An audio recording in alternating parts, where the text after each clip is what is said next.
Hey, what's up, everybody? Marcos Villegas for Fight Up TV, powered by Stagefront VIP. Being joined today with one of my favorite people to talk to in boxing, the one and only Mr. Keith Thurman, who I see is at his gym in St. Pete right now. Did you just finish training session, Keith?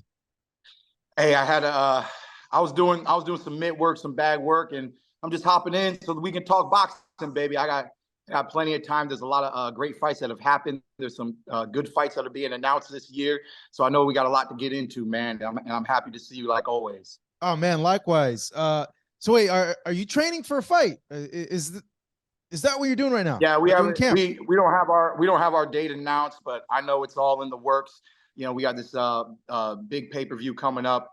But I know me and I will be talking shortly, and there'll be announcements hitting because your boys got to get back this summer. We got caught up in a little bit of a political stanza, but I'm still happy to be here. Because at the end of the day, man, we wish to be at the top. You get at the top, things get a little political, but everything's a blessing in disguise at the end of the day, man. To be where I'm at, to have the legacy that I have, and what I bring into the welterweight division, into the sport of boxing, has always been beautiful, and it will continue to be beautiful as I continue to train and get ready. Yeah, man, I got a lot of questions for you in regards to your return and you just being caught up in the whole back and forth negotiations of not only a potential fight that you could have had with Errol Spence, but this whole Spence Crawford thing that finally got made official. First on that, are you going to be on the card, or do you expect yourself to be on this Spence versus Crawford card? Nah, I've been a main event fighter for way too long. And it's just the way boxing is today. I mean, when's the last time they stacked a card like that? You tell me. When's the last time they stacked a pay-per-view card, to where somebody could, you know, pretty much. I remember when I first got on HBO, I was trying to steal the show. I was a co-feature. I'm, co-main event, but there's the main event, co-main event, co-feature. So when I was that first fight being televised just to start boxing off, I was trying to make that Keith Thurman show, something that the fans wouldn't forget. So even though whoever was the main event of that night, whether it was Adrian Broner, Andre Berto, or Mosley, or any fighter that was at the main event for the night, I was trying to steal the show. And with these pay-per-view cards and the way that it's been, the way that the money has to be divided for the elite fighters at the top. I mean, we risk everything to supply entertainment to the fans. Boxing is one of the hardest sports to talk about. It's one of the hardest sports to criticize. Okay, even though people do criticize, they do talk about it. I know it through and through. The big, the sweet, the ugly, the sour. It is what it is, man. And I love boxing for what it is. And it's still my dream. So many people enjoy it. And I'm just happy to be a part about this beautiful sport. And it's not over, I know a lot of time has gotten burnt up, but that's just my story. That's just my struggle. Fans might be sour. This is my life. I got to live it. I'm sour too, baby. But at the end of the day, I still find time to smile, still find time to be grateful. And just like I said, happy to be here, man. Every time I'm in the ring, every time I'm in the gym, man, Keith Thurman's living his dream, so I'm a happy individual with that. Yeah, I think the last time they stacked a pay-per-view like that was when Mayweather fought Canelo and they put Danny Garcia and Lucas Matisse on the same card. But yeah, that hasn't really to that caliber happened since. I know when I last spoke to you, you had told me that you were the backup for Errol Spence, and it looked like we were going in that direction, that you were going to get that fight. And then, months, weeks went by, and then we got the announcement that Spence and Crawford had been made. I know, coming from your side, I guess, how was all that? What happened on your end? I mean, nothing on my end. They wanted to make the biggest fight possible for the sport of boxing. Nothing on my end. I'm a yes man. I'm two-time former champion of the world. You're a team player. Two-time champion of the world. I'm looking for that title contention once again. When champions fight champions, contenders have to sit on the sidelines. And that's just the way it is right now. So it's very difficult, and there's a lot of tremendous talent in the welterweight division. But boxing has been criticized for not making the big fights happen. So It's like the fighter in me knows what I want. The Spence fight, the political boxing supporter in me knows this is one of the biggest matchups of the year, and that it had to be done. Of course, in the meantime, from last year when I competed, Thurman could have got in with Crawford. Thurman could have got in with Spence, but at the top, they can take time in between fights because they're negotiating big fights, big paydays, making that road, building those bricks up, so that when they, at the end of the day, they have their journey, they have their path, and eventually we're all going to have to walk away. We've already seen great fighters like Sean Porter get out, and there's we don't know how long Spence is going to stay in the game. We don't know how long Crawford's going to stay in the game. People question how long Thurman's going to be in the game. Is he really still a fighter? There's a lot, man. But my heart is in this. I want to do it till I really can't do it no more. I want a long, healthy career, about to 39, 40 years old, similar to Pacquiao and Floyd. But we'll see. It's one day at a time. It's one camp at a time. It's one fight at a time, and that's boxing. How close were you to getting the Spence fight, and when did they, I don't want to say like tell you, but when did you notice like, hey, they're moving in this direction to make the Crawford fight? Well, ever since he did the pushback in December, in December, I was already in camp. We were supposed to be locking in a date in February. Spence apparently got into another accident with his vehicle, some armored truck vehicle out there in Texas. That really protected him a lot better than the last accident, but no matter what they say, like, oh, he's okay and this and that, he's okay, but he probably shouldn't be sparring. He probably shouldn't be taking, jabs and punches to the head, just micro movements to the neck. I remember back what happened to me with the Sean Porter fight and how we had to delay that because of the whiplash that I suffered, and the airbags got deployed, slapped me upside my head. I thought I was okay. It was uncomfortable. I thought I was okay. I did a sparring session. My neck got all messed up from one of our fighters landing a jab, a nice solid stiff jab, snapped my head back like that and pinched something there. Boom. I was in pain, for weeks. And so I just understand so many dilemmas. But me throughout my history, I love big fights. Of course, I can stay active at any time. I can make other great fights happen in the sport. But I love big fights, and I put big great fights together. And it's hard to put Thurman against anybody and get a bad fight, especially the more talented my competition is. So. I'm just a big dreamer out here living my American dream, trying to make the biggest, baddest things happen. But I got bypassed, overlooked because there was something else out there. I remember when I was belt hunting, and you overlook people that don't have belts, so I've been there, I've done that. I don't really hold any animosity towards these champions currently. I feel like I've lived their life. I'm in their shoes. Sometimes I feel like doing that, putting myself in other people's shoes. And as a fighter, it's easy to do that. Me and Crawford, we grew up in the amateurs together. So it's great to see him having such a successful pro career. I used to see him at the national tournaments. We were in the Olympic trials together. So I wish him all the success in his career. He's always been a tremendous world-class fighter. And now he's finally, with all the hooping and the hollering of how great Crawford is, how great of a welterweight is he? And he's finally getting the upper echelon welterweight fights to prove himself in the welterweight division. Yeah, you touched on something that I think you answered, and it was like, how do you personally feel that you didn't get either or, and they went in that direction? And I was thinking like, well, the fan in me is glad that Spence and Crawford got made, but then I was also thinking like, well, how does Keith feel in all of this? Because he's been sitting out since the fight, with Barrios, thought he was going to get this fight, and now he's having to wait, and now he doesn't have a fight. So you touched on it a little bit that you don't really feel resentment towards not getting any of those two for. I always have a fight, Yeah. Until the day I retire.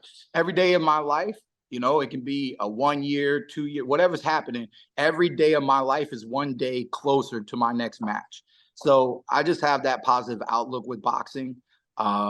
Maybe I'm more patient than I need to be. You know what I'm saying? Like, I got that Zen nature. I have faith. Everything's gonna be all right. Everything's gonna work itself out. Hakuna Matata, baby. So, I mean, there's nothing to worry about. Like I said, man, as much as I complain, right? As much as I can, put a bucket full of tears in front of you, my guy. You know what I'm saying? At the end of the day, I'm living a dream, and I always just come back to that, man. I'm so grateful to have the life that I have, and I want to entertain. I want to make the big fights happen, but these are two undefeated champions. The real thing is, Thurman was not supposed to slip up in 2019. If I was the undefeated champion, we would have been unified titles together. Two champions of this caliber, undefeated, going to unify the entire division. Doing something precedented, something that Floyd Mayweather never accomplished in his career. This is what our generation needs. They need that to gain the status. They're both future Hall of Famers, but somebody's just gonna have a few more words to say on their plaque at the end of the day. And that's what fighting is all about. That's what competition is all about. Sports in general, and this is just some of the best action, and so from that standpoint, you just can't be upset. We got to keep it moving. You see me in here sweating, dripping. I'm just going to do my job, and I'm just going to stay ready for the world of boxing. Yeah, we'll touch on your scheduled return date in a bit, but I got to ask you, how do you see the fight with Spence and Crawford? Who do you feel is going to be able to separate themselves? Yeah, that's what it's going to come down to. We've seen both of these fighters start off slow, right? So we could see a little bit of a chess match for 3 rounds going into the 4th round where somebody should try to implement some dominance.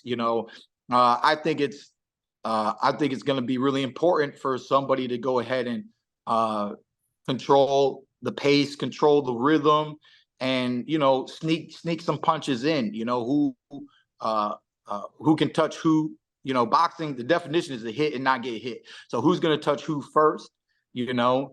How much of it is it going to be a, scoring match? And how much of it is it going to be, I'm the bigger, badder man kind of event? I heard the little something on ESPN. They already did a nice little thing. Got the 2 fighters talking to each other. And, they're saying that it has the potential to be Hagler-Hearns. And, I mean, we know what that really means. And we don't see a lot of that ever in boxing today because, the number 1 rule in boxing, the golden rule, what's the golden rule? I don't know. What is the golden rule? Come on, rule baby. To you? You in boxing, baby. It's the golden rule. Don't get hit, right? Don't get hit. Don't get hit. Protect yourself at all times. Yeah, there you go. Protect yourself at all times.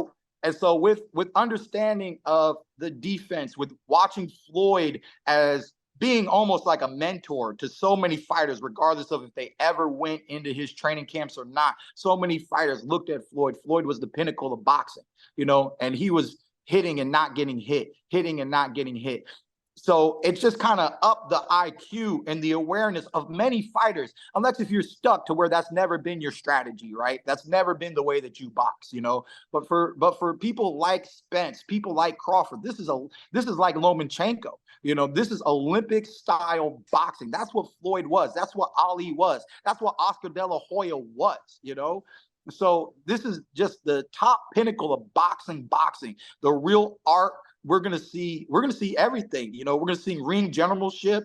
You know what I'm saying? We're gonna see great defense, great offense, and we're gonna see which one of the 2 is truly the better man. So with that said, it's fun to talk about because it's hard not to like Crawford, right? Don't you feel like that? Like when you talk about it out loud, you're like, he's a southpaw. He's right. He's orthodox. He's a southpaw. He changes up. He's got power here. He's got power there. Fast twitch, reflexes, athleticism. There's something that we've never seen Spence fight. And to me, that's a puncher boxer, somebody who's truly athletic, similar to a Crawford and a Keith Thurman. You know, there's a style that Crawford Thurman bring to the table that I think Spence has never had presented to him in his professional career. Now, with that said, you know, we still know Spence might not be fancy, but you know, he's been holding it down and he's the truth. The truth is he is not easy to beat. He's never been easy to beat. And no matter how much you like Crawford, it might not be an easy match. It could be the toughest match of his career, you know? So I just like playing with it. I'm not in the fight. They could both knock each other out. Boom, we can get double KO, okay? Boom, I don't care what happened. Slap-a-dap-a-doo, you know? I don't care what happens, you know? It's just, it's fun to talk about. I'm outside the ring. I'm a spectator. You know, till they put me in the ring and I got to do what I got to do. I'm just spectating. I'm guesstimating the whole thing, just like you, just like any other boxing fan at any barbershop that's going to be talking for the weeks that come into this tremendous fight, you know? So, I mean, the boxing world should be excited. They should be able to breathe. All them people, calm down, kid, calm down. It's coming. All right. It's coming. If I were to give you $100, who would you put it on? Oh, it's so tough. I've been asking myself that question too, you know. I want a little piece of the action, you know. I feel like it puts you in the fight on a different level, you know. You win with them, you lose with them, you know. It's tough. Like I said, when you talk out loud, unless if you really love that Spence is the bigger guy. If you love the fact, if you love the idea that Crawford has never been hit by a true welterweight. I know he fought Porter, but Porter, the way Porter's been fighting in his career in these, since I knew him from the amateurs, you know, 12 rounds, to be a 12-round fighter, he put in more effort and he took away from the exertion of that one-punch knockout. I used to see Sean drop people at the 165 division in the amateurs with headgears on. So I know the boy can punch, but I fought him. A lot of people fought him. His strategies changed throughout the years. You know, Spence, the way he's got that long jab, the way he loads up with that left uppercut and his left hook, his right hook, these are just some real powerful punches coming from a technically bigger, stronger man. You know, so if you like that philosophy, and I know, in my opinion, neither one of them have really gotten their chin clipped, you know, and evidence to their defense and their boxing abilities. But at the end of the day, man, something's going to get through come, I believe, July 29th. And I'm just waiting to see, you know, who hits who first. You know, they're both defensive, but they're not perfect. They both like to trade. And when they both trade, just like anything else, when you're in the fire, that's when you're the most vulnerable. So it's going to be a game of inches. This is championship level. This comes down to, you know, the last putt on the 18th hole. These are minute details that will separate these two great fighters.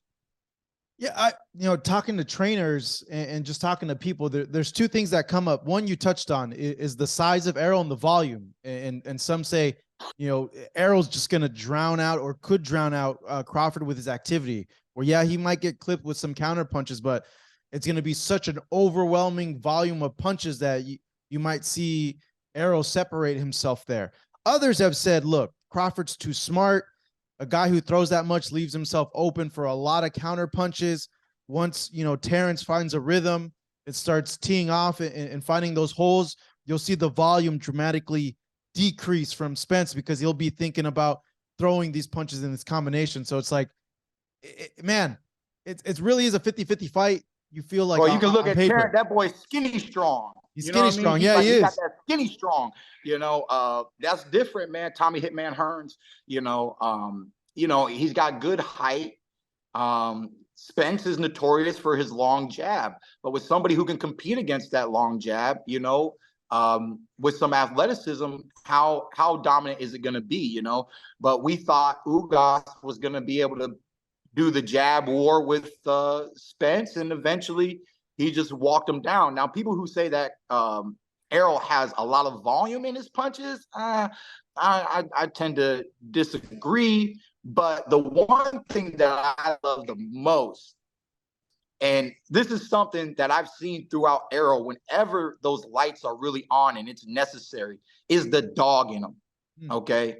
The dog in Errol Spence. I'm talking about the dog that went to the UK, was in a tough fight against Brooke and just pulled it out, kept dogging towards the end. So the late round strength that Spence brings into the fights, I think, that's one of the things that has made him really hard to contest against, is after the first 6, how much he is going to close out the show, 7, 8, 9, 10, 11, 12. But ultimately, I've seen the same tendencies out of Crawford, So I think they're both late bloomers. I expect not to see much early on. And unless if somebody clips somebody early, outside of that, I think the dog is going to have to come out in the both of them, and someone's going to have to get bit, So let's just see, man. I mean, I love the fight. It's 2 neck and neck, undefeated world champions. This is the best that the world has to offer, Pick somebody if you want. Don't pick somebody. Be like, just sit back and watch, baby. I mean, enjoy the show.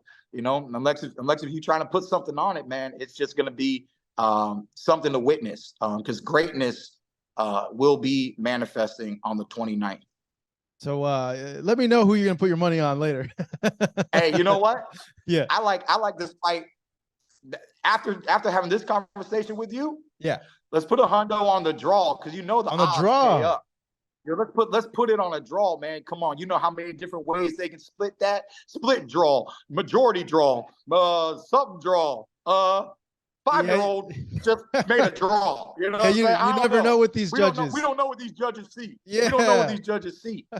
Who do you favor in the championship? How do you favor the champion when they're both champions? How do you do a non-biased? How do you really approach this fight? Well, they gotta see them out. They're on an even playing field. It's like once you step in the ring, no one's a champion. It's an even playing field. But that's what I'm saying. We're so used to saying, "Oh, that fight's close, but he didn't do enough to take it from the champion." How many times have we said that? How many times have we said that? Lomachenko, by the way, didn't do enough to beat the champion. He missing his 4-punch combinations, thinking he's throwing a lot of punches, missing a lot of punches, kid. Then you hit somebody, you put them up against the ropes, and then you back up. Lomachenko's been having a problem with the bigger guys. I can see the size difference in the fight, but the size difference here, Loman's went up multiple weight classes. He was a really small guy in the amateurs. He's gone up throughout his career to make money and to live his dream of being at the top of boxing. And he was in contention for all the belts, and he fell short. But here we are, 2 fighters that are pretty much on an even playing field. So after saying it out so loud and just the teeter-tottering, it's so small, it's almost equal. Let's just put some money on the draw. You and me, Marco. Man, let's put some money on the draw. Would be crazy. Let us do it now. Let's do it now. You want to put the only ones that are right? I'll put 100 on the draw. I'll put 100. If you put 100, I'll put 100. Let's be the only ones that are right. Let's get paid. You know what I'm saying? For the public record, me and Keith are going to put 100 on a draw. You mentioned it, Keith. The Vasily Lomachenko fight. How'd you score it? How'd you see it? Who'd you think won? Yeah, the defense was just too good. His arms were just too short. There was, he put in a great effort. How do you say Lomachenko looked bad? That's impossible. You know what I'm saying? You don't say Lomachenko looked bad in a fight, but just because you don't look bad don't mean that you win, just because you didn't get, really beat up doesn't mean that you didn't lose. At the end of the day, I saw the activity, like on the inside, boom. He was getting caught with these like little right hands, man. There's just a lot of little punches. They both had a great output. But, I just think the better man was Haney. It was kind of, by the time I got to the 9th round, I think Loma could have won every round, and it still would have been like pretty much a draw. So I actually personally, I stopped watching the fight in the 10th round. I thought I've seen enough. No matter what Loma does, there are judges that can say that he still didn't win this fight. Loma has a tendency of doing a lot of good boxing, but not taking the round. You know, you're fighting the undisputed champion. Like we said, did you beat the champion? You're fighting a kid who's undefeated, who boxed brilliantly against you. You know, like you know, that Olympic style boxing, you know, almost certain European styles and Russian styles, you know, he gives too much space. He gives too much space. He's got to, you know, he's fighting bigger guys, and he needed to give his head into the chest a little bit more and dog them out and win rounds with a little bit of force, not just some pretty movement. And in between, there's a lot of downtime. And I just think Haney was just as active as Loma, and he was sneaking in some beautiful counters throughout the night. Loma was walking in to check hooks. You know, I just saw Loma getting caught over and over again. And anything that he did that popped up on a highlight, was it enough to win a round? It's very hard. You know, scoring boxing is can be tough and challenging sometimes. And we all love Lomachenko. You know, we love what he brings to the sport. He has a beautiful boxing style, tremendous talent, and he'll always be respected for that. But you know, I think he should go down and go back down and be in a division where he can dominate a little bit more.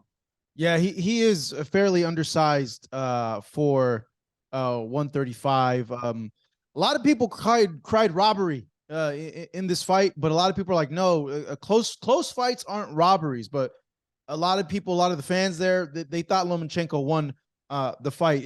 In your opinion, should they do an immediate rematch, and does it look any different?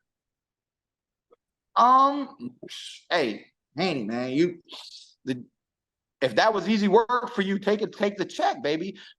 You know, unless you're gonna take a big name. You're going to take a big name, and, you know, why not? You know, Loma's salty, you know, just put some more salt on it and let them know how it's kosher at the end of the day. You know, like, you know, he can't, he didn't beat you, and I don't think he can beat you. You know, you know how to box him. You know his shortcomings, and, you know, Haney's just a tremendous athlete. And, you know, a lot of times I feel like once you've done it once, you can do it again, and you can do it better, you know? So if, you know, for him, if a few more bragging rights, you know, at the end of the day, if he wants to go ahead and do it better and say, you know, who's beat down Loma twice, who's really, you know, and if he can pull away a little bit further for those naysayers, then, you know, you can shut all them up. But if you're not in your feelings and you don't care how people write up articles, baby, you can keep it moving forward. So no matter what him and his camp do, from the sidelines, I'll respect it. He's a great champion, and the kid is nice to watch. Yeah, the weight cut for Devin is a tough one. It remains to be seen if he could still make 135, even though it looked like he made the weight for this fight fairly easy. I know there's been talks of him going up to 140 pounds. A lot of guys there at 140 that are big punchers too, like Regis Prograis, Teofimo Lopez, Josh Taylor are also there. Ryan Garcia just showed up in the weight as well. Hey, I didn't get a chance to talk to you about it. The Ryan and Tank fight. What'd you think? Oh, you know, it was everything that real boxing people knew. The kid wasn't ready. But at the end of the day, you know, I like how he was swinging. You know, if he could only connect a few in it, oh, he was going, boy. You know, that man was dodging like he was in the Matrix. Like I was baffled. I'm like, isn't Tank right in front of you, and you're missing? But you know, Tank was ducking and bobbing a few of them, but Tank was kind of like right there. But I think Ryan's just not used to that short hook. And, you know, even though he's the size that he is, he's got good arms and reach. And that just kept having him just his natural style of letting his hooks go. They're just coming out a little too wide in the fight. But, you know, E for effort. You know, the second round was a beautiful round, reminded me of my first round of Pacquiao's. You're winning the round, and then one mistake, boom, boom. You know, but the way that counter got placed was, you know, that was a 10 out of a 10, baby. Olympic, boom, knock down, boom. You know what I'm saying? You can just watch it all. Little southpaw shoulder roll, little boom. You know, it reminded me of Amir Khan getting dropped by Danny, even though Danny's was a little bit more devastating. It reminded me of that because Amir, you know, he just threw too many punches. Sometimes you can throw too many punches. You need to throw punches. You need to dominate. You need to show that you're doing more than your opponent, and it can help you win a round. But when you have a sharp shooter, you got to be wary. You know, when you got a counter puncher in front of you, you got to pull back. So when you look at what happened to Amir, and then you look at how I fought Danny, I was in and out, boom, boom, 2 and out, bop, bop, 1, boom, boom, boom, just in and out, not giving him a lot of opportunities of just dun, here's my chinny chin chin, you know. So you know, but I tell people a lot of fighters get away with stuff, they get away with technique until another fighter proves to them that that was bad, you know. So if Tank didn't throw that one punch in the second round, Ryan would have won and he would have looked great, you know. So that's what I love about my name, One Time. There's so many ways of breaking down those little mistakes.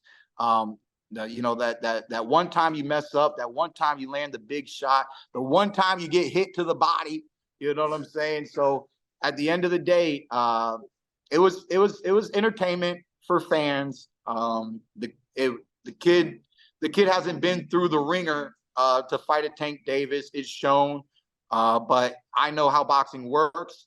He gained a lot of experience. He still has a tremendous fan base. He should hold his hand up high. He lost to one of the best in the game, and at the end of the day, you know, keep it moving. Let his team pick some good matches, some challenging matches, but some winnable matches, and get his confidence back up, and then throw him right back into the fire. You know, maybe him and Haney if Haney moves up. Yeah, or Rolly. Rolly was in. I heard Rolly. That would be a good one. That'd be a good one. That would sell a lot, man. Because you know Rolly talks ish. Rolly knows how to sell fights, man. He's such a character. And you know, and it's kind of a good fight. You know, Rolly's not perfect. Rolly makes mistakes, but Rolly can punch, and so you know he can get him out of there. But if he boxes a really good, sharp fight, you know, he can get that W. And those are the kind of challenges I think he needs in his career. I think that's a great fight to challenge both of those fighters at their current stage of their careers. You know, Keith, what'd you make of, I don't want to say the backlash, but people going at Ryan for not continuing the fight after the body shot? Look, man, people don't understand body shots. They say, I can't take a body shot, but I ain't gone down from a body shot. See, they don't even know what happens when you're getting hit with a body shot. You know, it messes up your mind, your body, and it starts talking to your soul. Your soul says, "Dear Lord," says, "Dear Lord, take the pain away. Take the pain away, Lord." Okay. Ask Oscar De La Hoya about body shots. Come on, man. You got a gold medalist, the golden child, on the canvas in the fetal position from Bernard Hopkins. Heard up, Oscar De La Hoya. Hey, what's the saying? Most people don't know about boxing. You know, so you know, I'm not mad at the kid, man. Look, by the time he got hit with that body shot, remember when he got up, his nose was all bloody. Yeah. Like, bro, you are now getting beat up. Would you like to get beat up more? Is the question. You want to go home? Would you like to go to the after party and go look at your check? I think looking at the check is nicer than getting your whooped for however many more rounds because you want to show the world how tough you are. I'm sorry. This should be Ryan Garcia's statement. I'm sorry. I'm not sorry. You know, got paid, got busted. I'm going to lay down. Like it is what it is, man. All those people that want to criticize him, go do his job. Period. Go do his job. You know. Not saying that Not saying that you can't talk that ish, you know what I'm saying? Everybody, people gonna talk their ish, you know, but you just gotta understand it all at the same time. You know, it's the fight fan. The fight fan, it's the Coliseum, it's the gladiator days. More blood, more rage, more black eyes, knock them down, get up, knock them down again, get up, rise up to the challenge. We want to see greatness. But you're not always going to get it, baby. You know what I'm saying? This is a very, very tough sport. And sometimes you got to live to fight another day. And I'm not mad at him for what he did. And, you know, I wish the young man a good career. I think he has potential to grow. And I mean, he's always been talented, and I think he has potential to grow.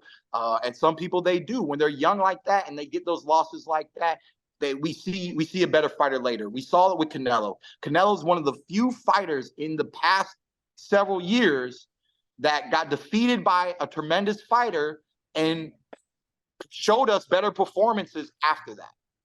So let's see if Ryan Garcia is one of those kind of guys or not. Yeah, you know, he switched trainers too. He's training now with Derek James. Derek, that's a hell of a stable now. Anthony Joshua, Errol Spence, Ryan, Charlo. So I think being around those guys will really help Ryan as well. Yeah, you know, you gotta be focused. You know, you gotta want it, and being around other great fighters is you know, it's the atmosphere to get your head right. You know, to be at the top. You know what I mean? You just want to be pretty. You just want to, you know, stay at a certain level and be able to beat a certain competition. Some fighters do that. You really want to be at the top. It's a different game. So as long as he's got his head right, he's made the shifts. You know, let's see how it works out for the man. You know, just going back to Gervonta, Keith, and Devin Haney, and Shakur now being in the mix. Out of those three, man, who do you think is going to be the guy that's going to be the king of the hill? Well, Devin is king of the hill. He's undisputed, but you know, a lot of people have said like, hey, these other two could be potentially better than Devin. Yeah, you know, we love. I mean, I think Tank is more exciting. You know, I think the world of boxing right now, I think it's really hard to not be a Tank Davis fan. You know, and what we see with Shakur, he has a very bright future. So we just got to see how these chips fall and how they line up. You know, I'm not sure how well that last Top Rank card did. I watched the event after the fact. I wasn't that I was interested in the fight, but I was a little too busy to catch it live. And you know, so it's just like that. You know, I just believe that he has all the belts, but you know, that wow factor and that X factor, you know, Tank being a power puncher, that's just what a lot of general fight fans love to see. They love to see something devastating, you know. So tremendous talent, but he lacks that side of things. So he's just gonna have to fight everybody and prove himself. Similar to, you know, a Floyd Mayweather. You got to prove how great you are and that you really are the one that everybody needs to tune into each and every time that you fight. Now moving on to you, Keith. When do we see the return, man? What do you have a date? What's going on? Yeah, we're working on releasing a summer date. Okay. You know, so I was a little too busy with the family. I have a newborn child that's 2 months old. Oh, congratulations, man. So I have two daughters now, girl dad, hashtag girl dad one time, you know. So one time, two times, like I tell people, 2 world titles, 2 babies. We get more world titles, more babies, you know. So, you know, we'll see, man. But my daughter Ananda and my newborn Zella, you know, they're blessings, and just taking care of the wife and the family. I was proposed a date before the Spence Crawford, but I just felt like it was pushing it with my weight management, because I feel like that's one of the biggest struggles And I always wanted to be very well organized. So there was another summer date, and I said, let's do our best to lock that in. It hasn't been announced; it's not completely finalized, but we are working on that summer date. It shouldn't be too much longer after the 29th event. So I'm looking forward to that announcement within the coming weeks. You know, whether hopefully we can finish all that and have that squared away within the next 2 to 3 weeks. And that's what I'm in here working for. No matter what, I got to get back. I want to get back in action, stay busy, and, you know, some way, somehow get ready for, you know, fighting the potential winner losers of this event. You know, at the end of the day, you know, Spence, Crawford, they still never been in the ring with Thurman, and it's just a tremendous fight out there. You know, as long as fighters want to fight, they're going to need great fights to happen and great opponents, and Keith Thurman is and will always be that. So an August return for you. Which opponents are you looking at? Are you able to say? I just don't want to really say, because Okay, there's really like a plethora, like 4 guys out there. There's a few fights that have been rumored that haven't happened in announcements. So there's some potential opponents. You know, if certain people aren't fighting, if they are fighting, those opponents are gone. If they're not fighting, I still have potential to fight certain fighters. So we just got to lock this all in, and everything's getting hectic because, you know, one big fight, another big fight. But I'm going to get back, stay busy, moving. But it is what it is, man. I want the biggest fight that I can make happen, and I welcome all challengers. You know, I've already said yes to pretty much all 4 names. So, you know, getting me to agree to fight people is not a problem. Just getting the dates, locking it in, organizing the events. That's all the main issue is now. I sat on the bench long enough. We see what politically happened. Them boys are getting back to work. I'm getting back to work, and the welterweight division is getting back in action very soon. will the fight be like in Vegas, in LA? Will it be like a homecoming fight for you Vegas. in Florida? Yeah, most Vegas likely fight. Vegas. Yeah. Yeah, we're looking for Vegas. Mm-hmm. Okay, that's good. That's good. Outside of that, Keith, you know, with this time off, I know you said, you know, you welcomed a new baby, but you know, how was it having that extended break for you as a fighter? This past year is very unnecessary, you know. But like I said, man, I'm a little too zen for this sport. I don't really. I've had so many delays, so many setbacks, so many injuries. You kind of can't throw a curveball. You kind of can't delay me in a way that I haven't been delayed in the past. So, you know, at the end of the day, I'm 34 this year.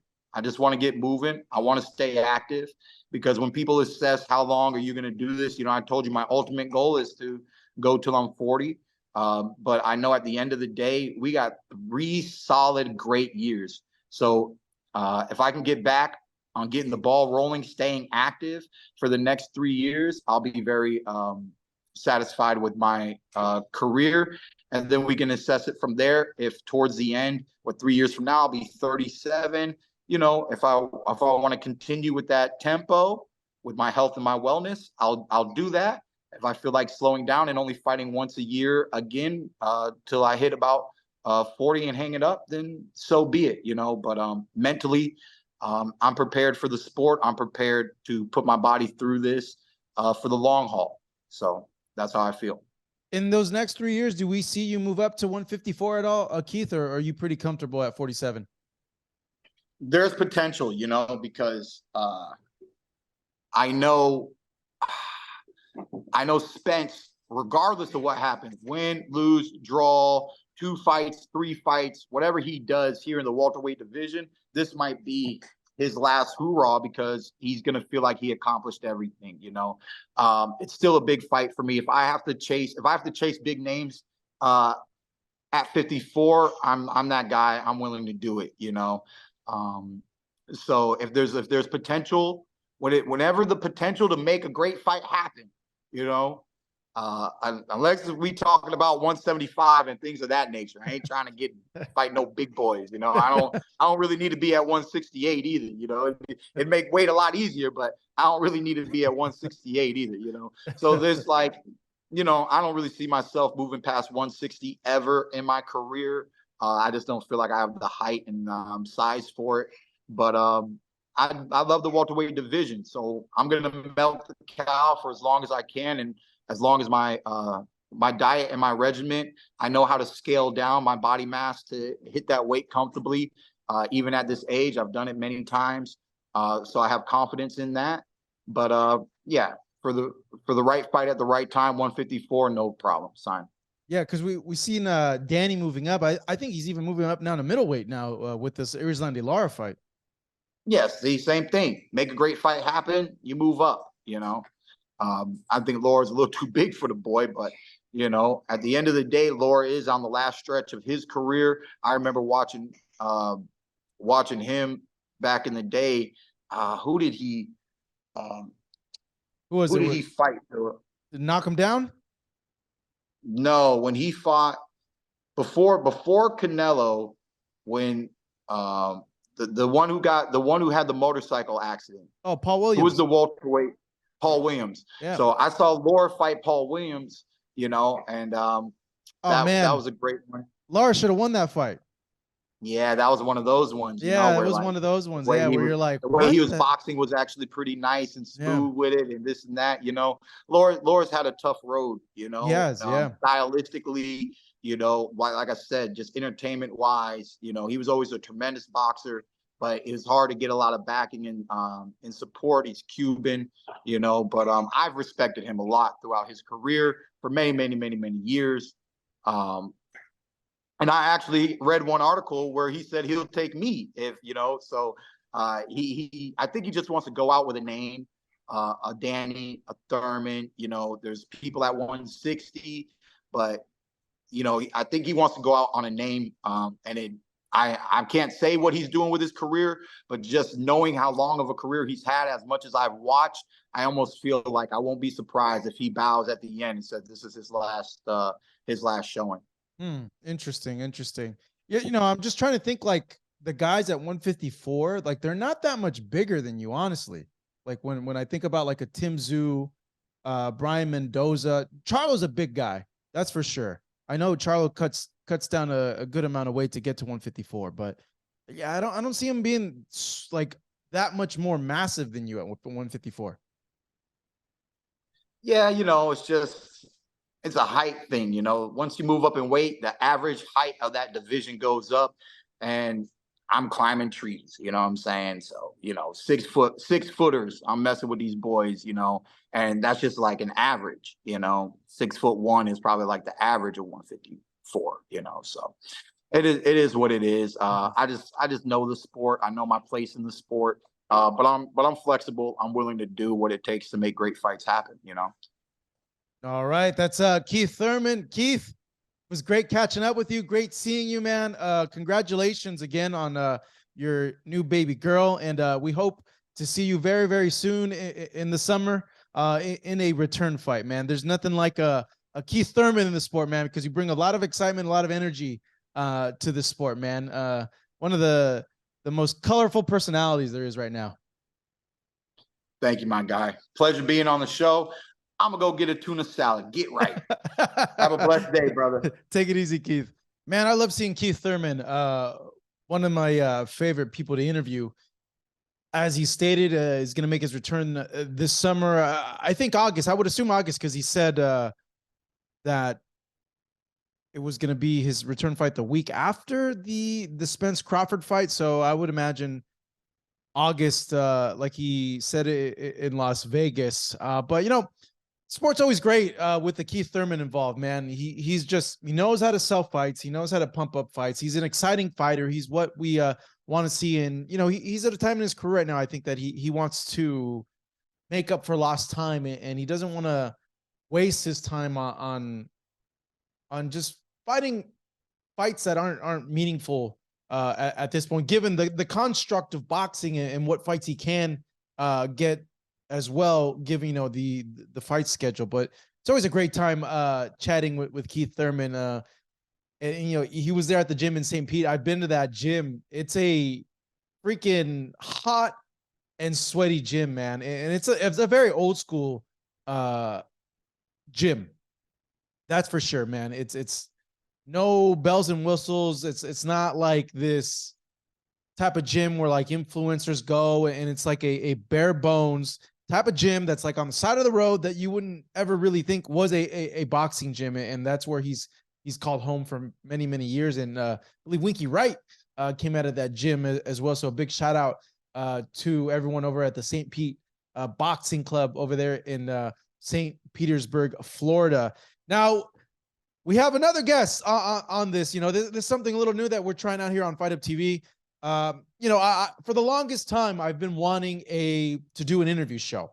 And I just don't know the means of doing it. So I'm just putting it out there. This is going to evolve. This is going to grow based on the more we do it. And yeah, let's just see where it goes. Honestly, my dream is for it to get picked up, or someone comes in and helps us do this consistently week by week, where we have guests on and it becomes its own thing. It's, you know, the Fight Hub interview show, or I don't even know what to call it. It doesn't even have a name at this point, but we got the next guest on deck, world champion at 140 pounds. My man, Regis Prograis, is joining us next. Let's hit that flash dissolve and get to this interview. I'm now being joined by Regis Prograis, who makes his return to the ring coming up June 17th in New Orleans, a homecoming fight defending your 140-pound title against Danielito Zorrillo, as your original opponent, Liam Paru, had to withdraw. A homecoming. Regis, how are things? Man, things excellent, bro. You know, still in hard training right now. But you know, we actually out in New Orleans. I started camp in Texas, and I came out here, you know, did a few weeks, and I go back to Texas tomorrow, probably like Sunday or something like that. So yeah, bro, everything been smooth, everything been cool. Why are you going back to Texas? I'd rather finish out there. I'm gonna finish my camp out there, and I'm ready to be like my camps are so hard, bro. Like I have to split it up. So I started in Texas. I have to like change the scenery because it gets really repetitive every single day. It's the same thing every day. So I have to change. I do have to change my scenery and stuff like that. So like I said, we started in Texas. Did a few weeks out there. Then we come here for a few weeks and then finish off in Texas. Then come back here. So it's just basically back and forth. But just to change up the scenery. I don't want to just get too bored, I guess. What happens if you get bored? It's just bad for my mind. That's all. Yeah. Mental wise, just like I don't like to be bored. That's all. Yeah. And I'm, as far as in camp, like I train so much and I'm training so hard. So when I'm not like training, I have to be like entertained. So if I get bored, then I feel like I'm gonna go do some things that basically I'm not supposed to do while I'm in training camp. So that's why like we're here. It's a balance. Like I come to LA. Sometimes I come to LA. It's a balance. In Houston, it's a balance. But I just don't like to do the same thing repetitive. Because in Texas, like I train at my house. So that's the main thing. Like sometimes I go to gym, but most of the time I train at my house. So if I'm home, I'll train like all day long, and I'm at my house. So I don't leave the house all day, and sometimes that really gets boring. So but like I said, the last few weeks it'll be cool. I can be at home, and it's all right. But like I said, for a few weeks. But if you're doing a whole camp like 2 months and you literally not leaving the house, it's like you trapped in the house. I don't like to do that. So your previous opponent, or the originally scheduled opponent, Liam Paru, had to withdraw from the fight. What were you told about his withdrawal? They just say he got hurt. That's all. I mean, I heard he got hurt. It's crazy, bro, because I heard it from somebody else. Before I even heard it officially, I heard it from one of my friends. My friends is in Vegas training. He told me, he's like, man, your opponent like pulling out. I was like, what? They didn't even tell me about it. He was like, yeah, bro, your opponent pulling out. So, my coach called somebody from Matchroom, and he was like, yeah, that's true. He was like, bro, y'all couldn't tell us this. Like we literally, one of my friends in Vegas told me this before, the actual, people that setting up the fights. So, but yeah, I just like I said, bro, I heard that he was pulling out because he got injured in sparring. I don't know what happened to him, but I know he got injured. So that's what I heard about him. Oh man, that's too bad. You got this new opponent. I've heard from some that they feel it's actually stylistically could be a tougher fight than your original opponent. What do you think about that? Do you agree with that? I don't know. I honestly, bro, I didn't know nothing about Power, and I don't know nothing about Zarilla. I think that's his name, Zarilla or whatever.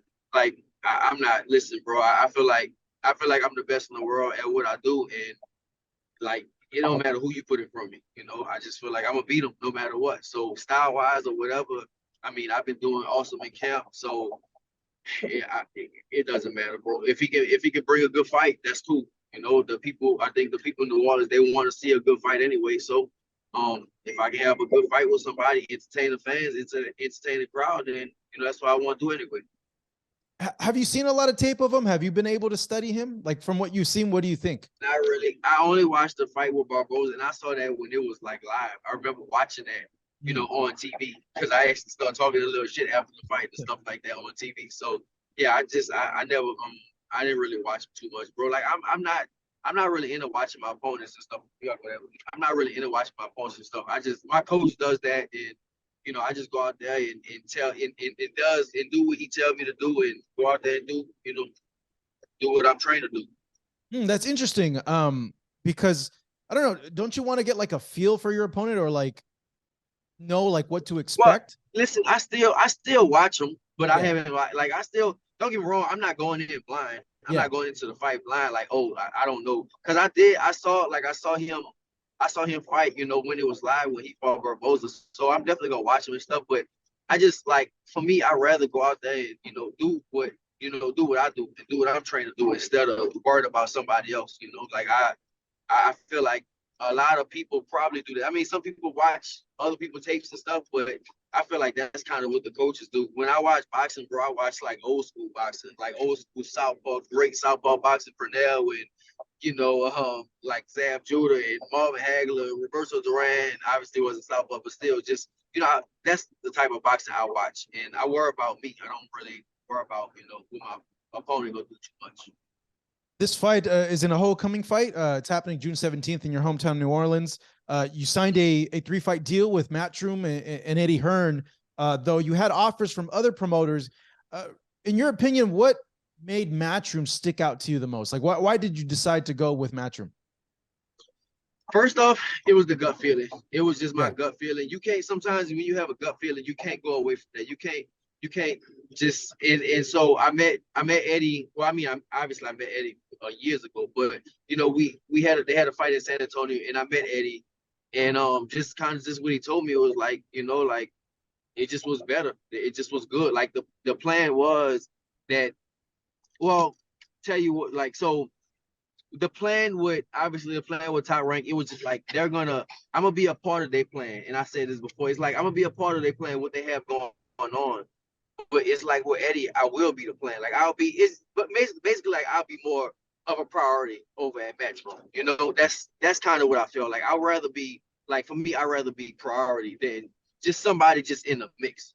That's kind of how I felt. And I felt like with the Top Rank deal, I was just gonna be in the mix, But with the Eddie deal, like I am, like, if I'm not mistaken, I think I am one of the only like U.S. champions. I mean, I think male champions, in the U.S. So, I think for the most part, man, it was just like I was gonna be priority, and then on top of that, man, he had like, I know maybe I don't know how this will sound to some people, but he had a quicker fight date, basically. Like, there was, like, the Top Rank deal was supposed to be in August, and then the Eddie deal is June. And so for me, that is a big deal. I'd rather fight in June than I'd rather fight in August.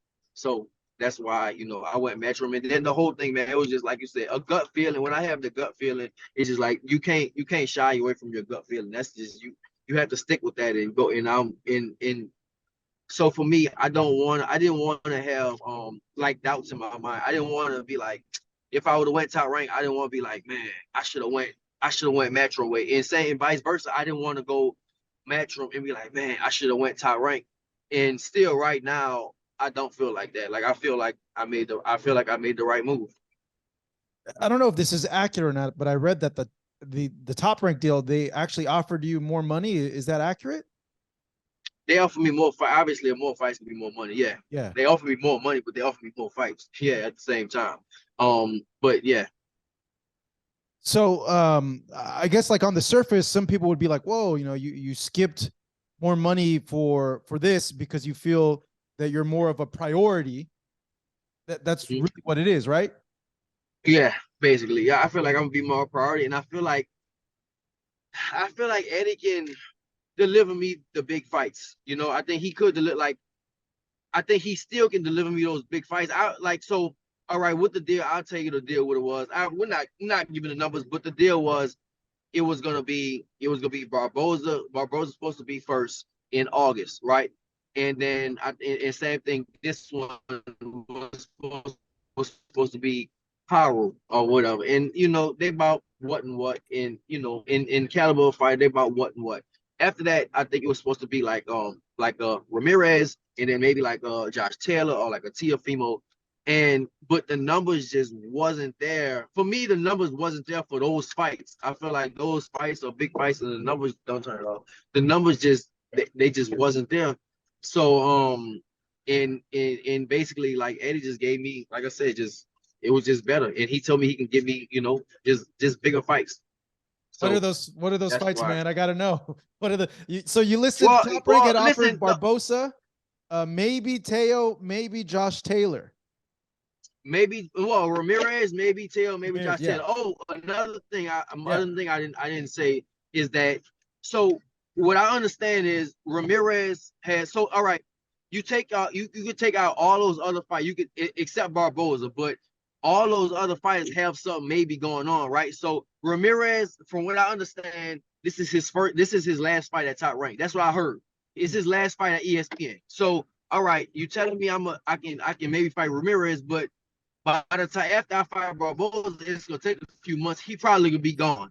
After that, Josh Taylor, if he's going up, I don't know. I don't know if he's going up or not. And then Teal, I heard that, maybe I don't know what's going on with him either. Maybe he might be leaving ESPN or Top Rank too. So basically, Barboza was the only one that they can really, for me, guarantee me. And it's like, all right, Barboza or Liam Power, they really on the same level. And I mean, no disrespect to Barboza, but he's just not a big name. He's not a name that's like, all right, it's an interesting fight. Like I do want to fight the big fights. The only person I truly, really, really want to fight is Josh Taylor. That's literally the only person. And now Matias, Josh Taylor, because they have the belts, but like Ramirez and stuff.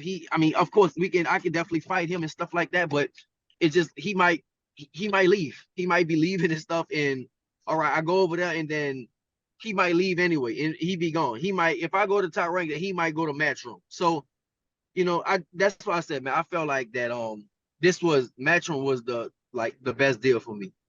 So who did Eddie say he could get you a fight with at 140 after this one? After this one, I think we was leaning more towards Matias.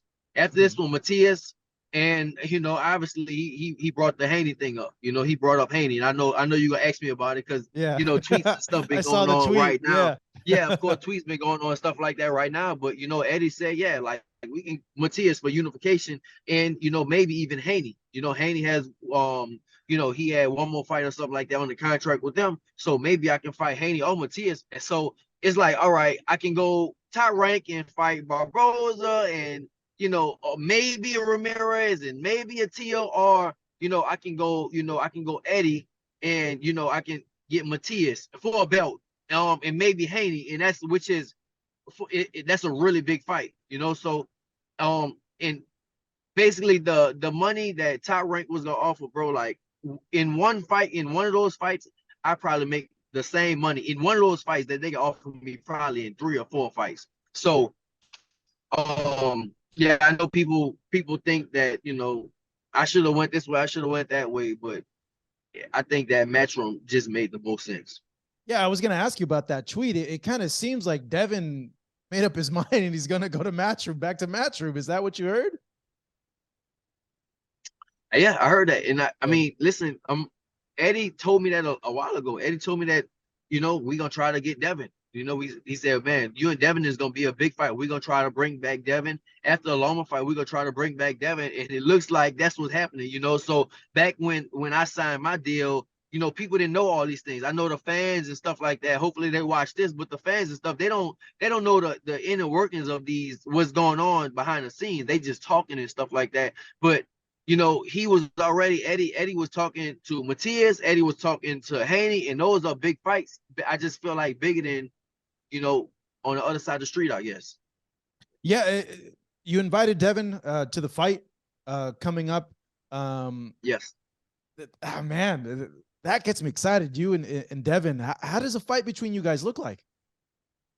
I mean, I don't want to be disrespectful. Turn this off. I don't want to be I don't want to be disrespectful. I don't know if you can still see me, bro. There we go, right there. I don't right want to be I don't want to be disrespectful right now. Say your truth. Say your truth. Say what you. If we fight, well, all right. I'm gonna say this without being too disrespectful. I felt like he lost against Loma. I felt like Loma won. It wasn't a robbery, but I still felt like Loma won. And I do feel like if I land those same shots that Loma landed on Devin, it's not gonna be good. That's without being too disrespectful. I don't want to be too disrespectful because we might fight, and I want to save that for, you know, save that for the fight, save that for press conference and all that type of stuff. But Loma was touching him up. He had some whelps on his face, all that stuff. And Loma is a 30-pounder, and you're talking about somebody that been at 40 his whole career. And I'm a big puncher at 140, and I really hurt people. So just saying, just off of that performance, his last performance against Loma, if I hit him with those same shots, I definitely feel like it's good night for sure. No decision, no none of that stuff. I feel like it'll be is nap time, bro, for sure. Like I really feel like I can hurt Devin Haney. Like I can hurt him. Like if I hit him with those shots, I feel like I can really hurt him. Now he's a good boxer, he's good and all that stuff, bro. Like once you get hit with them little bitty 8-ounce gloves on by somebody like me that's trying to knock your head off your shoulders, yeah, it changed a lot of things up. A lot of controversy over the weekend from that fight, though. A lot of people rewatching the fight and saying, "Hey, Haney did win." A few people said that, but do you still stick with your observation of the fight? You felt that Lomachenko won, and did you feel it was a fight where it was like 1 point, 2 points? I don't never score. I never really saw. I was at like a little club watching the fight, bro. So I'm not in there trying to be a boxing head and scoring the fight, stuff like that. I just felt like at the end of the day, bro, I feel like Haney just won the fight. I mean, Loma won the fight. I feel like Haney lost. I feel like Loma won the fight. Now, another thing you got to take into consideration is like Devin is the undisputed champion. So did Loma do enough to take his belts? That's an argument. That is some type of argument and stuff like that. But if it was just Devin Haney versus Lomachenko with no belts on the line, I definitely feel like Loma won that fight. I really feel like hands down Loma won that fight. I just feel like he controlled most. I mean, majority of the fight. He controlled more of the rounds than Devin did. He hit him with a lot of more effective shots. I think Devin did hit him with a lot of shots. But I think Loma's shots was just it seemed like it was more effective. Obviously, I wasn't there live. I was watching on TV, and always from watching live and watching on TV is always different. But even people that was there at the fight, a lot of people said that Loma won. So and I still stick to that too. I have to go watch it again, but I still stick to I think Loma won the fight.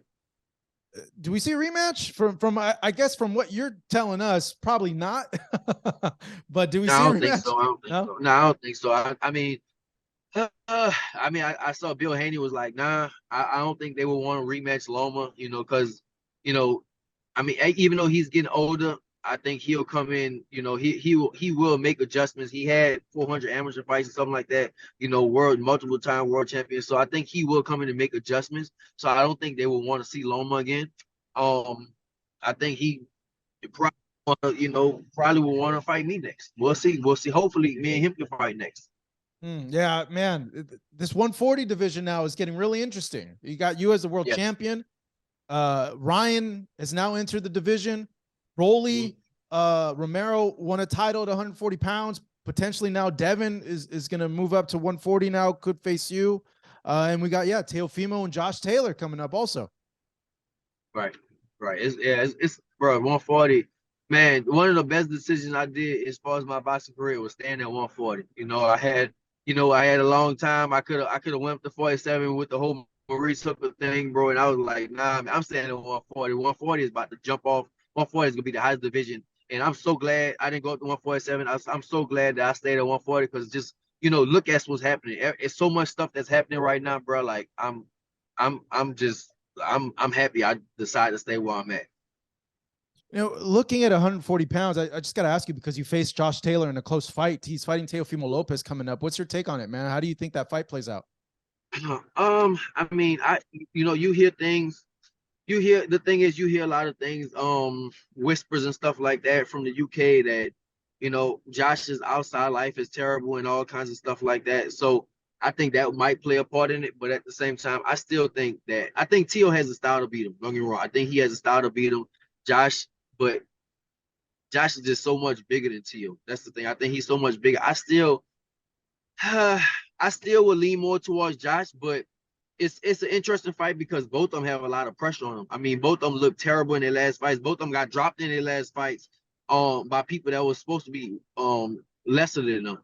Josh got dropped by Catterall, and Teo got dropped by Sandor Martin. And so, I mean, I think it's a very intriguing fight because even just on a like the mental stage, like how are they going to bounce back from that?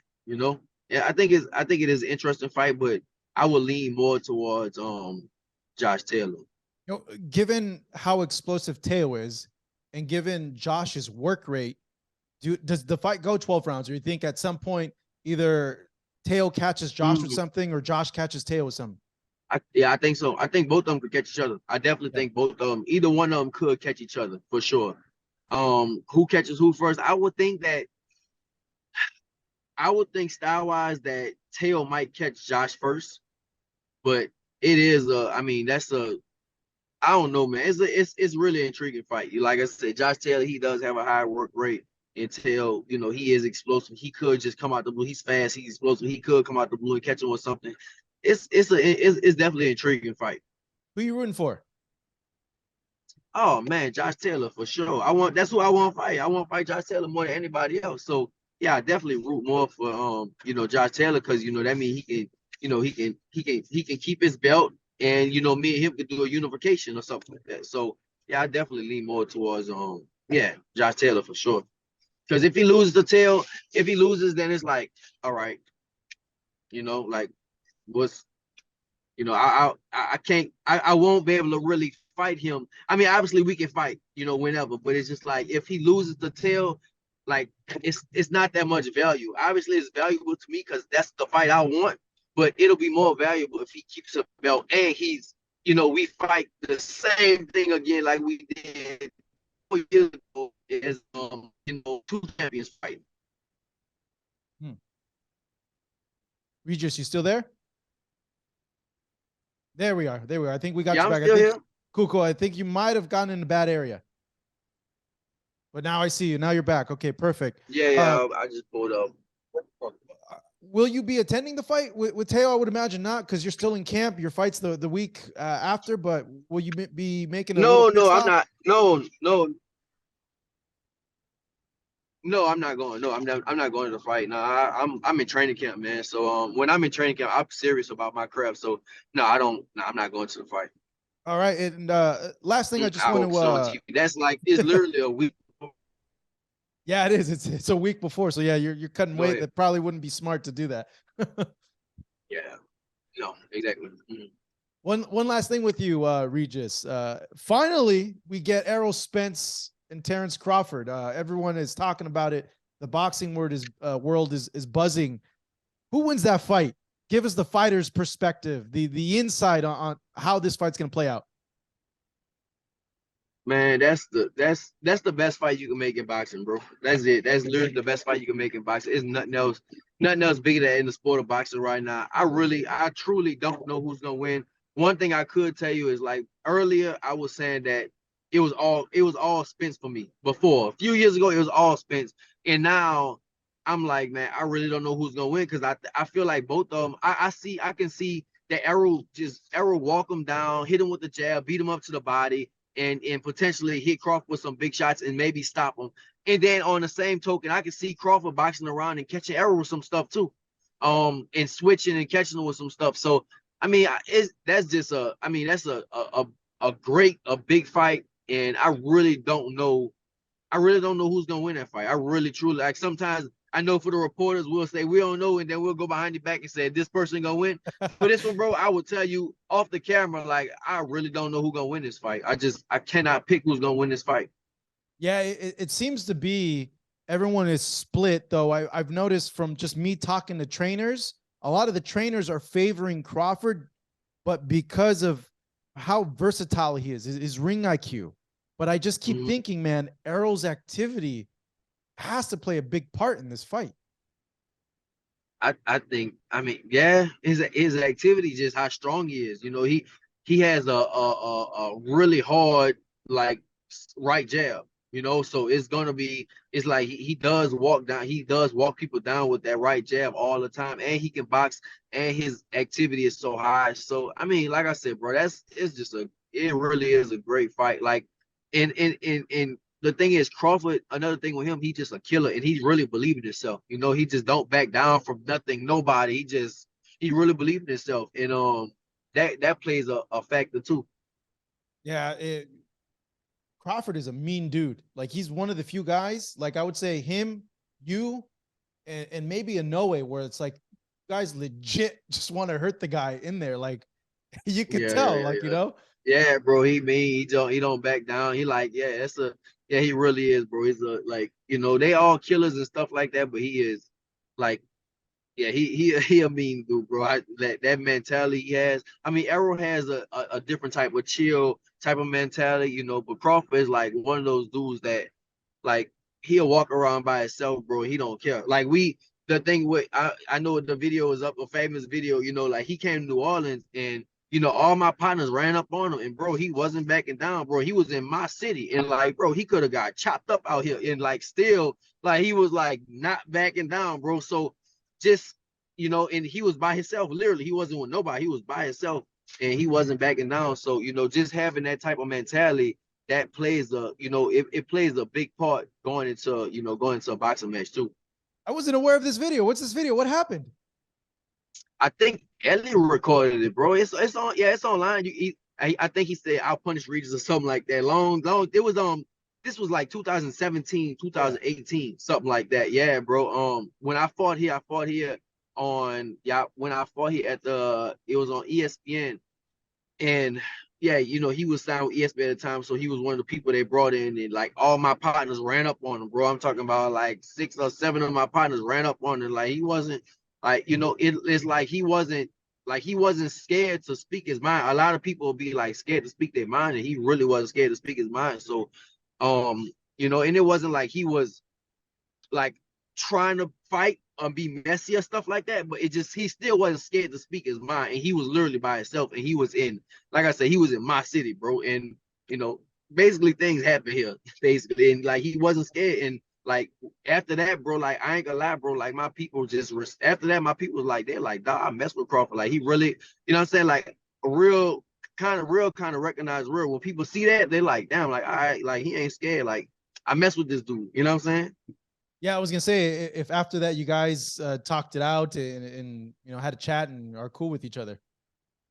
No, yeah, I mean, even before that and stuff like that, yeah, we was, I mean, it's just boxing, bro. Like he was like, you know, he'll whoop me, and I'm thinking, I say the same thing, I can whoop you, you know, but it ain't like that. It's just like on boxing stuff. Like I think the fans and stuff, they take things out of perspective. Like, man, like if I say like, man, I'm gonna whoop this dude, they thinking like on some street stuff, like, man, if you want to fight this dude, you mean you gotta kill him. Like, bro, no, we ain't gotta kill a dude. Like, we literally want to fight. We're gonna make a lot of money. We're gonna fight each other, and that's how it's gonna be, you know. So the fans think that, oh, you know, because you want to fight somebody, that it's like when you want to fight somebody on the street. Nah, it's not like that, bro. This is our sport. So like same thing. Like if I see him right now, I'm like, bro, I'll whoop you. And he'll say, I'll whoop you, and I'll tell I'll whoop him. Like I think the last time we saw each other was in Dubai or something like that. Matter of fact, I talked to him on the phone like a few weeks ago anyway. But still, You know, and I'm gonna say the same thing, bro. I think I can whoop you, and he say I think I can whoop you. So that's just how it is. Just trash talk, and it's a sport. Now, my dream 4 fights for you, the 4 next fights, if I could play matchmaker, it'd be this one, the Devin one, the Ryan one, and then an undisputed fight if all the titles can get, you know, held up between you and someone else. Whoever wins this Teo Taylor fight. Man, that'll be perfect, bro. That'll be hopefully this interview is putting something into the universe, bro, and that maybe actually could happen, bro. But I mean, I'll love that, you know. I definitely love that. Everybody asks me like who I want to fight and stuff. It's just like, yeah, the main person I do want to fight is Josh Taylor, and of course, Matias, because he has a belt. But then you bring in, I ain't know Devin was coming up to 140, so now you're bringing in Devin. It's like, oh, like, you know, that's a big eye opener right there for me. So it's like, of course I'll fight Devin. Of course I'll fight Ryan. So, man, it's just a lot of great fights, bro. I'm glad I'm in the position I'm in right now. Yeah, you're the WBC 140-pound champ. You are in a good position. You're in a position where some of these guys have to come to you for the title, but you have to defend your title coming up June 17th in New Orleans against Danielito Zorrilla. You know, last words, Regis, on this fight and what you want to tell the fans. Man, I want to tell people come out to New Orleans, bro. You know, New Orleans is a real fun city. We a party city. We live.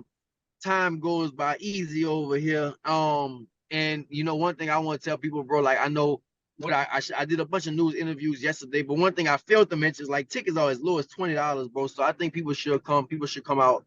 I think it's gonna definitely be a fun night. I'm gonna go out there, have fun.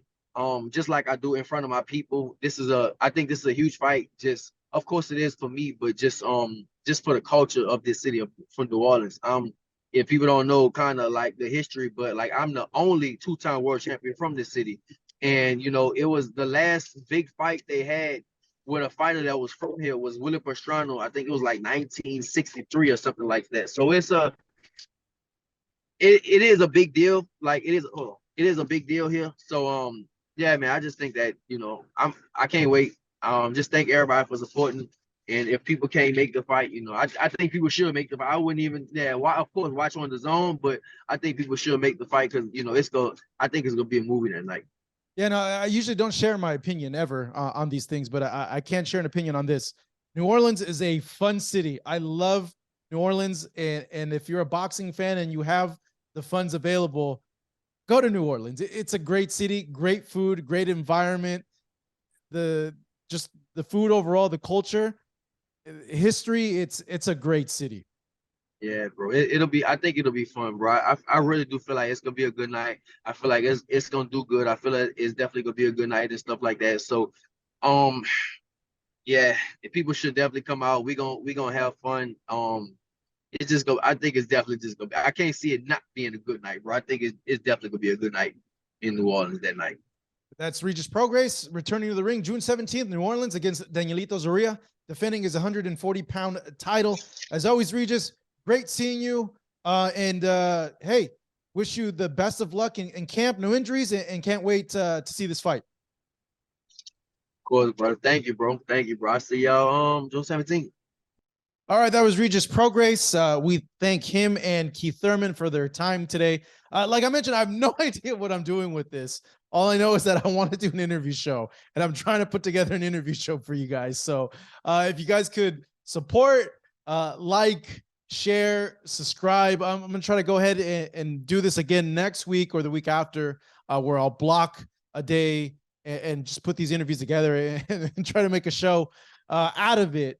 And see where it goes. Like I said, I would love for this to be a consistent, actual thing where you guys tune in on whatever day we end up on to go ahead and do this. And it's a weekly thing where it's our own thing, and it's like a boxing weekly interview show. I think it'd be a cool thing. And like I mentioned, it's something that I've been wanting to do for years now. It's a little tough when you're self-funded, when everything comes out of, you know, your own pocket. You're running a little mom and pop type of business, and you don't have any big backers to put you in a studio and give you that big push and that big marketing push. I think that's one of the reasons why I haven't gone full blown in with a podcast because it's very, very difficult to separate yourself from the clutter of podcasts right now. And if you're not backed by like a big company that has the machine to push you,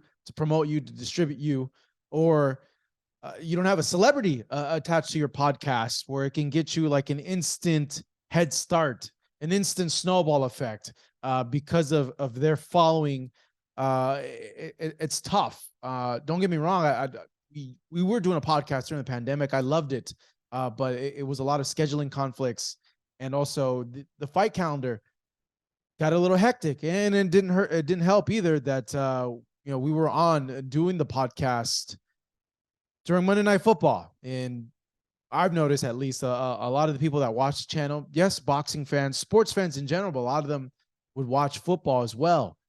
So that was one of the many reasons as to why I haven't gone full forward with a podcast. But don't get me wrong, I would love to. Maybe this is something that, even though it's not a podcast, it's more like an interview show, ends up being that for you guys.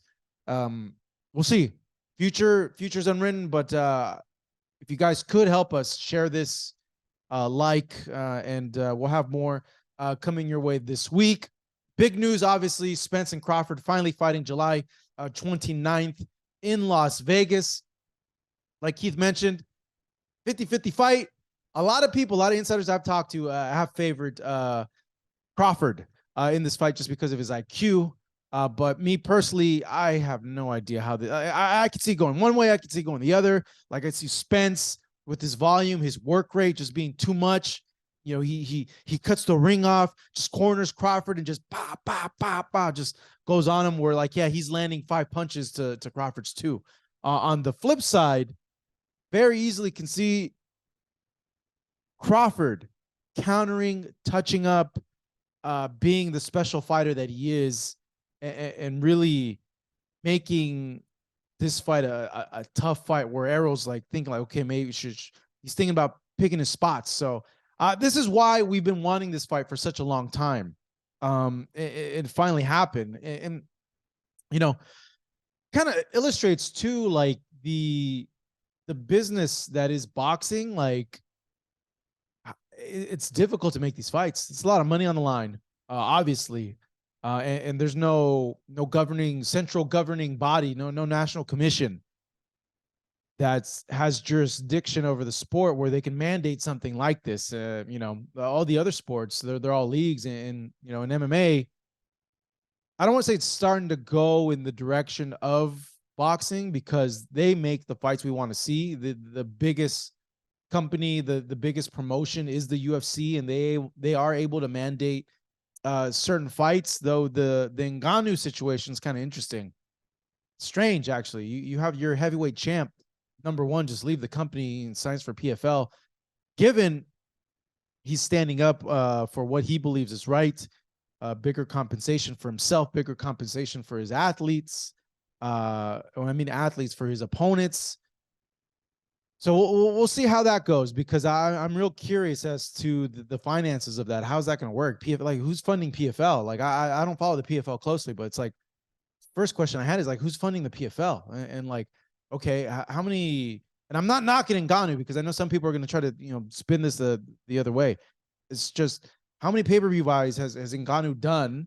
And is that enough to quantify if Ngannou goes on a pay-per-view on his own on the PFL platform to make some of that money back for the guys that are investing in this, So it's an interesting time in that sport. But I read an article that, they're worried that MMA is going the way of boxing in terms of the fights not being made or the matchups being made where they'll sit someone out.